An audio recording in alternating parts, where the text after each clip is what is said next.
வணக்கம் மக்களே, எப்படி இருக்கீங்க? TRP exam 2026, 2031ங்க. இது டிவிகே ஆட்சியில 5 வருஷ காலத்தில ஆசிரியர் தேர்வு வாரியத்தின் வினாத்தாள் எப்படி இருக்குன்றதுக்கான ஒரு முக்கியமான பகுதி தான் இந்த வீடியோல பார்க்க போறோம். சேனலை சப்ஸ்கிரைப் பண்ணாம சப்ஸ்கிரைப் பண்ணுங்க. இது ஆயிஷா கைடன்ஸ் 24/7. இது ஆசிரியர்களுக்கான கைடன்ஸ் மட்டும் கிடையாது, மக்களின் கைடன்ஸும் கூட. உங்களுக்கு என்ன எதிர்பார்ப்பு இருக்கோ அதை கமெண்ட்ல பதிவு பண்ணுங்க. அதை சார்ந்த பதிவுகள் வரும். Analytical question paper. இது என்ன சார் அனலிட்டிக்கல் கொஸ்டின் பேப்பர்? புதிய வினாத்தாள் எப்படி இருக்கும் அப்படின்றது பார்க்கலாம். ஆசிரியர் தேர்வு வாரியத்திடம் ஒரு விஷயம் பண்ணியிருக்காங்க.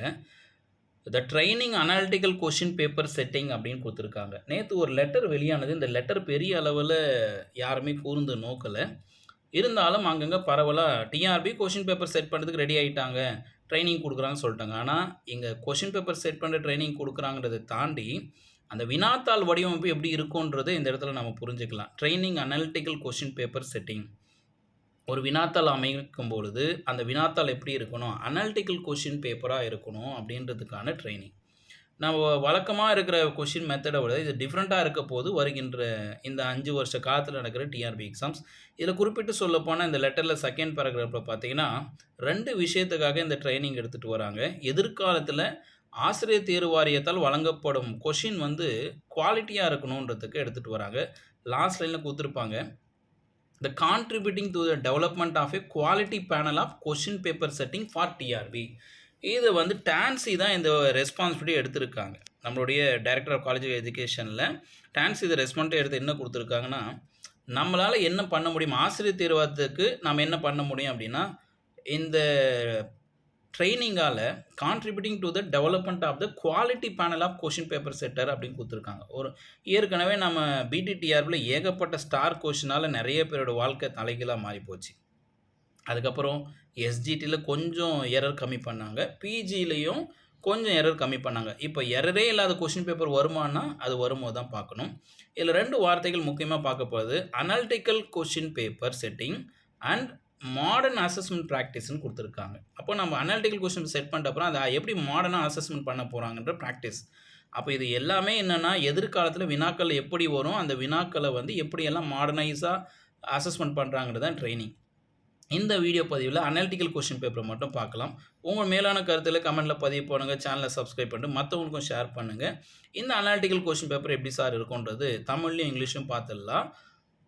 என்ன விளக்கம் கொடுக்குது, நம்மளுடைய ஏஐ என்ன விளக்கம் கொடுக்குதுன்னு பார்த்துடலாம். செயற்கை நுண்ணறிவு இந்த வார்த்தைகளை வச்சு என்ன சொல்லுதுன்னு பார்க்கலாம். எதிர்காலத்தில் வினாத்தாள் தயாரிக்கும் பணிகளுக்காக ஆசிரியர் தேர்வு வாரியத்தின் டிஆர்பி பரிந்துரை செய்ய இயக்குநரகம் தகுதியானவர்களை எடுத்துகிட்டு வராங்க. இதில் என்ன கொடுத்துருக்காங்கன்னா, பகுப்பாய்வு வினாத்தாள் தயாரித்தல், அனாலிட்டிக்கல் கொஸ்டின் பேப்பர் பகுப்பாய்வு வினாத்தாள் தயாரித்தல், நவீன மதிப்பீடு முறைகளில் அவர்களின் திறன்களை வலுப்படுத்துதல். இதன் மூலம் ஆசிரியர் தேர்வு வாரியத்திற்கு தரமான வினாத்தாள் தயாரிப்பாளர்கள் குழுவை உருவாக்க இது பங்களிக்கும். இந்த ட்ரைனிங் ஆனது ஒரு ஸ்டாண்டர்டான கொஸ்டின் பேப்பர் ப்ரிப்பேர் பண்ண டீமை உருவாக்கலான்றது தான் இந்த ட்ரைனிங்.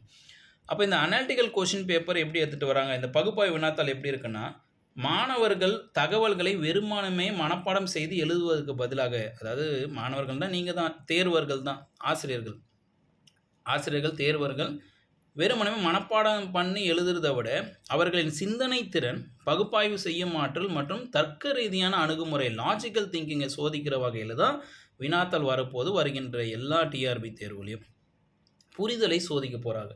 நேரடி கேள்விக்கு பதிலாக டைரக்ட் கொஷின் இருக்க போகிறது கிடையாது. பாடக்கருத்தை மாணவர் எந்த அளவுக்கு புரிஞ்சு வச்சுட்டு இருக்காங்க என்பதை சோதிக்கும் வகையில் கேள்விகள் இருக்குன்றாங்க. அப்போ இதுக்கப்புறம் நேரடியான கேள்விகள் இருக்காது. அப்போ எப்படி சார் கேள்விகள் வரும் அப்படின்னா, ஒரு நேரடி கேள்வி எப்படி இருக்கும், அந்த நேரடி கேள்வி அனாலிட்டிக்கல் மெத்தடில் எப்படி இருக்குன்றது சில எக்ஸாம்பிள்ஸ் கிடச்சிருக்கு. வாட் இஸ் குளோபல் வார்மிங் அப்படின்னு பார்த்தீங்கன்னா, இப்போ புவி வெப்பமயமாதல் என்னால் என்ன அப்படின்னு டைரக்ட் கொஷின். ஆனால் இங்கே என்ன பண்ணுறாங்கன்னா, ஒரு எக்ஸாம்பிள் கொடுத்து கேட்குற மாதிரி தான் அனாலிட்டிக்கல். நீங்கள் என்ன சொல்லுவாங்க, பகுப்பாய்வு செய்து விடை கொடுக்குற மாதிரி இருக்கும்.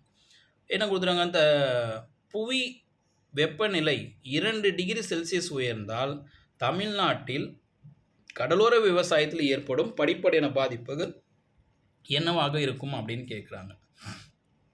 பணவீக்கம் என்றால் என்ன, அதன் வகைகளை பட்டியல் இப்படி கேட்காம என்ன கேட்குறாங்க, அதிக பணவீக்கம் நிலவும் காலத்தில் மத்திய வங்கி வட்டி விகிதத்தை உயர்த்தினா அது என்ன மாறுபாடு ஏற்படும். ஸோ இந்த வார்த்தைகளை வச்சுக்கிட்டு நீங்கள் உங்கள் சப்ஜெக்டில் செக் பண்ணி பாருங்கள். உங்களுடைய மேஜர் சப்ஜெக்டில் எப்படியெல்லாம் அனாலிட்டிக்கல் கொஷின் பேப்பர் எடுக்கலாம், எப்படியெல்லாம் கொஷின்ஸ் வரும், நீங்க என்ன மேஜரோ, அந்த மேஜர்ல உங்களுடைய யூனிட்ல உங்க சப்ஜெக்ட் டாபிக் போங்க. அந்த டாபிக்ல ஒரு வினாவ வந்து இப்போ வந்து பார்த்தா நியூட்டனின் 3ஆம் விதி அப்படின்றத விட, நியூட்டன் 3ஆம் விதி எங்கெல்லாம் அப்ளை பண்றாங்க, எப்படி அப்ளை பண்றாங்கன்ற ஒரு கொஸ்டின் இருக்கும். அது ஒரு ப்ராப்ளம் குடுத்துருப்பாங்க. இனி வருங்காலங்கள்ல டைரக்ட் கொஸ்டின எதிர்பார்க்காதீங்க. வினாத்தாள் அனலிட்டிக்கல் டைப்ல தான் இருக்கும். அதுக்காக தான் இருக்கிற புரொஃபசர்ஸ்க்கு ட்ரெய்னிங் குடுக்குறாங்க. அப்போ வினாத்தாள்ன்றது நாம ஏற்கனவே இருக்கிற ப்ரீவியஸ் கொஸ்டின் பேங்க்க வச்சு பிராக்டிஸ் பண்றது ஓரளவுக்கு தான் சப்போர்ட் பண்ணும். ப்ரீவியஸ் கொஸ்டின் பேங்க்ன்றது நமக்கு ஓரளவுக்கு தான் சப்போர்ட் பண்ணும். இனி வரும் காலங்கள்ல ரெஃபரன்ஸ் புக்க வச்சுக்கிட்டு ஒவ்வொரு வினாவையும், ஒவ்வொரு பாடப்பகுதியையும் நீங்க அப்ளிகேஷன் ஓரியன்டடா, அனலிட்டிக்கல் ஓரியன்டடா படிச்சீங்கன்னா, உங்க தேர்வில் வெற்றி நிச்சயம். மீண்டும் அடுத்த பதிவுக்காக காத்திருங்கள். உங்களுடைய கருத்த பதிவு பண்ணுங்க. உங்களுக்கு என்ன தேவைன்றதும் பதிவு பண்ணுங்க. அது தொடர்பான பதிவுகள் உங்களுக்காக கண்டிப்பாக அடுத்தடுத்த பதிவில் இடம்பெறும்.